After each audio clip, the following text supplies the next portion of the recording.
श्री सीताराम। शिखावस्थी के चैनल में आप सभी का स्वागत है। मैं हूं शिखावस्थी। आज हम सभी लोग वैशाख मास महात्म्य के 21वें अध्याय को सुनेंगे। 20वें अध्याय में हम सभी लोगों ने सुना कि ब्राह्मण शंख और व्याध का संवाद होता है।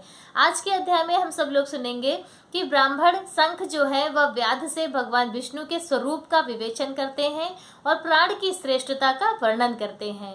तो चलिए अध्याय को प्रारंभ करते हैं। उससे पहले आप सभी से रिक्वेस्ट है कि वीडियो यदि अच्छी लगे तो वीडियो को लाइक करें, वीडियो को पूरा देखा कीजिए, अध्याय वाले वीडियो जरूर देखिए क्योंकि इनसे बहुत ही पुण्यों की प्राप्ति होती है और पापों का नाश होता है। यह अध्याय वाले वीडियो बहुत जरूरी है, आप सभी लोग जरूर देखा कीजिए। और अब हम अपने अध्याय को प्रारंभ करते हैं अपने गुरुदेव भगवान गणेश भगवान और नारायण भगवान का ध्यान करते हुए।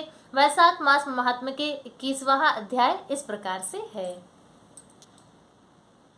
श्रेष्ठता, जीवों के विभिन्न स्वभाव। व्याध ने पूछा कि ब्राह्मण, आपने पहले कहा था कि भगवान विष्णु की प्रीति के लिए कल्याणकारी भगवत धर्मों का और उनमें भी वैशाख मास में कर्तव्य रूप से बताए हुए नियमों का विशेष रूप से पालन करना चाहिए।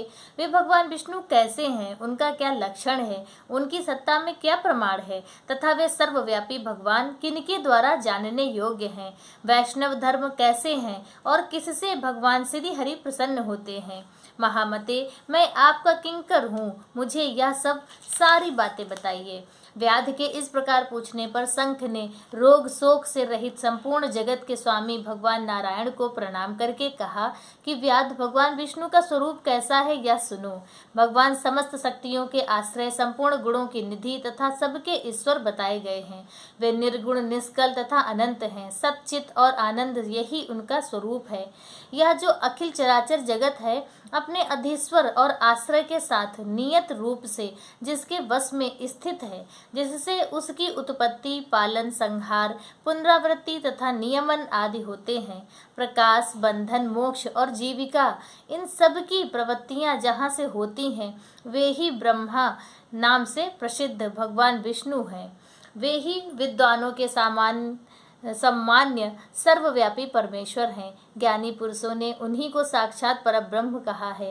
वेद, शास्त्र, स्मृति, पुराण, इतिहास, 5 रात्र और महाभारत सब विष्णु स्वरूप हैं, विष्णु के ही प्रतिपादक हैं। उन्हीं के द्वारा महाविष्णु जानने योग्य हैं।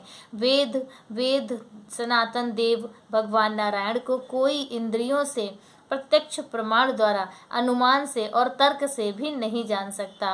उन्हीं के दिव्य जन्म, कर्म तथा गुणों को उनकी बुद्धि के अनुसार जानकर उनके अधीन रहने वाले जीव समूह सदा मुक्त होते हैं। यह संपूर्ण जगत प्राण से उत्पन्न हुआ है, प्राण स्वरूप है, प्राण रूपी सूत्र में पिरोया हुआ तथा प्राण से ही चेष्टा करता है। सबका आधारभूत यह सूत्रात्मा प्राण ही विष्णु है, ऐसा विद्वान पुरुष कहते हैं। व्याध ने पूछा, ब्राह्मण, जीवों में यह सूत्रात्मा प्राण सबसे श्रेष्ठ किस प्रकार है। शंख ने कहा, व्याध, पूर्व काल में सनातन देव भगवान नारायण ने ब्रह्मा आदि देवताओं की सृष्टि करके कहा, देवताओं, मैं तुम्हारे सम्राट के पद पर ब्रह्मा जी की स्थापना करता हूँ। यही तुम सबके स्वामी हैं। अब तुम लोगों में जो सबसे अधिक शक्तिशाली हो उसे तुम स्वयं ही युवराज के पद पर प्रतिष्ठित करो। भगवान के इस प्रकार कहने पर इंद्र आदि सब देवता आपस में विवाद करते हुए कहने लगे, मैं युवराज बनूंगा, कोई कहता कि मैं युवराज बनूंगा। किसी ने सूर्य को श्रेष्ठ बताया और किसी ने इंद्र को। किन्हीं में दृष्टि में कामदेव ही सबसे श्रेष्ठ थे। कुछ लोग मौन ही खड़े रहे। आपस में कोई निर्णय होता न देखकर वे भगवान नारायण के पास पूछने के लिए गए और प्रणाम करके हाथ जोड़कर बोले, महाविष्णु, हम सब ने अच्छी तरह विचार कर लिया, किंतु हम सब में श्रेष्ठ कौन है यह हम अभी तक किसी प्रकार निश्चय नहीं कर सके हैं। अब आप ही निर्णय कर दीजिए। तब भगवान विष्णु हंसते हुए बोले कि इस विराट ब्रह्मांड रूपी शरीर से जिसके निकल जाने पर यह गिर जाएगा और जिसके प्रवेश करने पर पुनः उठकर खड़ा हो जाएगा, वही देवता सबसे श्रेष्ठ माना जाएगा। भगवान के ऐसा कहने पर सब देवताओं ने कहा, अच्छा ऐसा ही हो। तब सबसे पहले देवेश्वर जयंत विराट शरीर के पैर से बाहर निकला। उसके निकलने से उस शरीर को लोग पंगु कहने लगे, परंतु शरीर नहीं गिर सका। यद्यपि वह चल नहीं पाता था तो भी सुनता पीता, बोलता, सूंघता और देखता हुआ पूर्वत स्थिर रहा। तत्पश्चात गुहा देश से दक्ष प्रजापति निकलकर अलग हो गए। तब लोगों ने उसे नपुंसक कहा, किंतु उस समय भी वह शरीर गिरा नहीं। उसके बाद विराट शरीर के हाथ से सब देवताओं के राजा इंद्र बाहर निकले। उस समय भी शरीर पात नहीं हुआ, गिरा नहीं शरीर। विराट पुरुष को सब लोग हस्तहीन कहने लगे। उसी प्रकार नेत्रों से सूर्य निकले। तब लोगों ने उन्हें अंधा और काना कहा। उस समय भी शरीर का पतन नहीं हुआ। तदंतर नासिका से अश्वनी कुमार निकले, किंतु शरीर नहीं गिर सका। केवल इतना ही कहा जाने लगा कि यह सूंघ नहीं सकता है। कान से अधिष्ठात्र देवियां दिशाएं निकली। उस समय लोग उसे बधिर कहने लगे, परंतु उसकी मृत्यु नहीं हुई। तत्पश्चात जिह्वा से वरुण देव निकले। तब लोगों ने यही कहा कि यह पुरुष रस का अनुभव नहीं कर सकता है, किंतु देहपात नहीं हुआ। तदंतर वाक इंद्रियों से उसके स्वामी अग्निदेव निकले। उस समय उसे गूंगा कहा गया, किंतु शरीर नहीं गिरा। फिर अंतःकरण से बोध स्वरूप रुद्र देवता अलग हो गए। उस दशा में लोगों ने उसे जड़ कहा, किंतु शरीर पात होने नहीं हुआ। सबके अंत में उस शरीर से प्राण निकला। तब लोगों ने उसे मरा हुआ बतलाया। इससे देवताओं के मन में बड़ा विस्मय हुआ। वे बोले, हम लोगों में से जो भी इस शरीर में प्रवेश करके इसे पूर्वत उठा देगा, जीवित कर देगा, वही युवराज होगा। ऐसी प्रतिज्ञा करके सभी क्रमशः उस शरीर में प्रवेश करने लगे।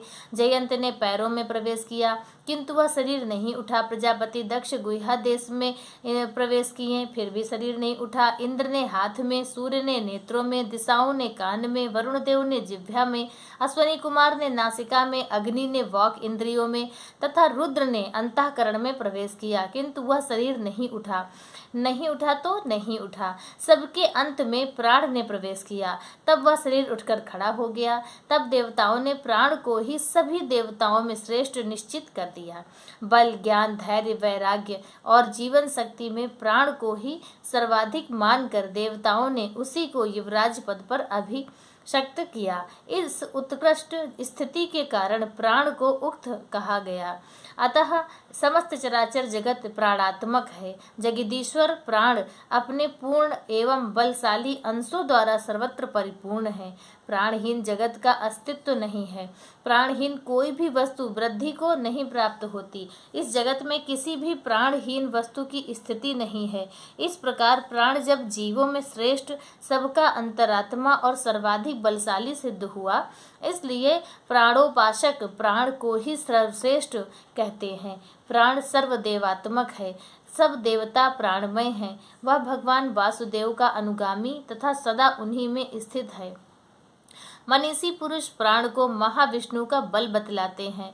महाविष्णु के महात्म और लक्षण को इस प्रकार जानकर भविष्य पूर्व बंधन का अनुसरण करने वाले अज्ञानमय लिंग को उसी प्रकार त्याग देता है, जैसे सर्प पुरानी केंचुल को। लिंग देह का त्याग करके वह परम पुरुष अनामय भगवान नारायण को प्राप्त होता है। बोलो विष्णु भगवान की जय। बोलो वैशाख मास महात्म की जय।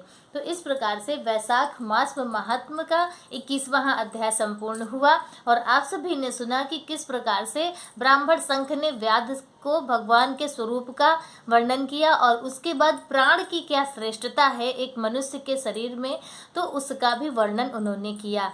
अब आगे के अध्याय में हम सभी लोग सुनेंगे कि प्राण कि अगर इतनी श्रेष्ठता है तो वह फिर इतना प्रसिद्ध क्यों नहीं है।